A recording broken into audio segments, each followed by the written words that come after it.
जिले के सभी सम्मानित नागरिकगणों को नमस्कार के साथ में लॉकडाउन 2 आज समाप्त हो रहा है। लॉकडाउन 3 की घोषणा भारत सरकार और राज्य सरकार द्वारा कर दी गई है, जो कि दिनांक 4 मई से लेकर के 17 मई तक जिले में प्रभावी रहेगा। जिले में 144 सीआरपीसी के तहत भी आदेश जारी किए जा चुके हैं, जिसमें सार्वजनिक स्थलों पर 5 और 5 से अधिक व्यक्तियों के एकत्रित होने पर पूर्ण रूप से पाबंदी रहेगी।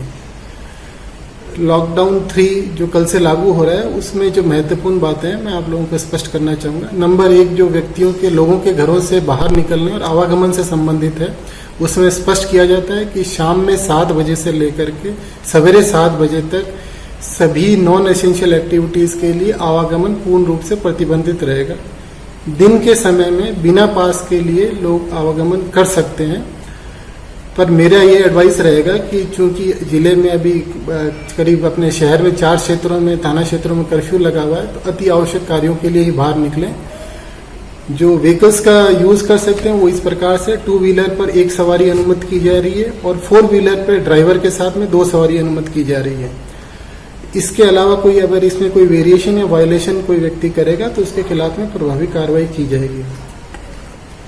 दूसरी कैटेगरी है जो शॉप्स को रिलेटेड है, दुकानों के संबंध में स्पष्ट किया जाता है कि लॉकडाउन 2 में जो दुकानें अनुमति की गई थी वही लॉकडाउन 3 में भी अनुमति की जा रही है। शहरी क्षेत्र के अंदर किसी भी तरह की कोई नई अनुमति नहीं दी जाएगी। विशेष तौर पर नाई की दुकान, स्पा, सैलून पूर्ण रूप से बंद रहेंगे। ग्रामीण क्षेत्र के अंदर सभी प्रकार की दुकानें अनुमति कर दी गई है।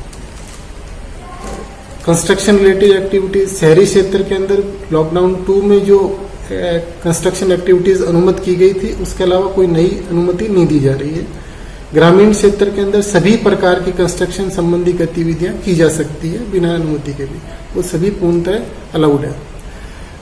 औद्योगिक गतिविधियों के संदर्भ में स्पष्ट करना चाहूंगा कि शहरी क्षेत्र के अंदर जो स्पेशल इकोनॉमिक जोन्स हैं, रिको क्षेत्र है, उसके अंदर औद्योगिक इकाइयों को छूट दे दी गई है, वो अपना काम कर सकते हैं।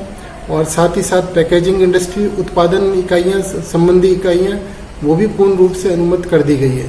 ग्रामीण क्षेत्र के अंदर सभी प्रकार की औद्योगिक गतिविधियों को अनुमति दे दी गई है। जिले के 6 थाना क्षेत्रों में वर्तमान में कर्फ्यू जारी है। शहर के इन थाना क्षेत्रों में सुखेर, प्रतापनगर, हिरनमगरी और सवीना, और ग्रामीण क्षेत्रों में सलूम्बर और मावली।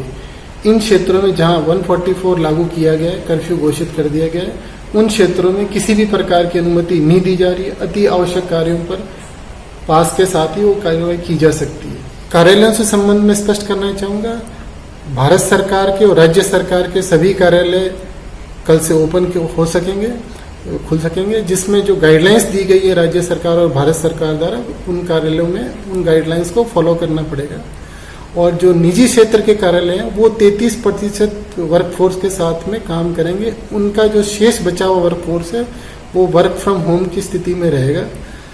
तो यहाँ ये स्पष्ट करना चाहूँगा कि सोशल डिस्टेंस का जो नॉर्म है, मास्क की अनिवार्यता है, पब्लिक प्लेसेस पे स्पिटिंग है, ये पूर्ण रूप से प्रतिबंध है। इस पे अपराध की श्रेणी में दे दिया गया है, इसमें फाइन की व्यवस्था भी कर दी गई है।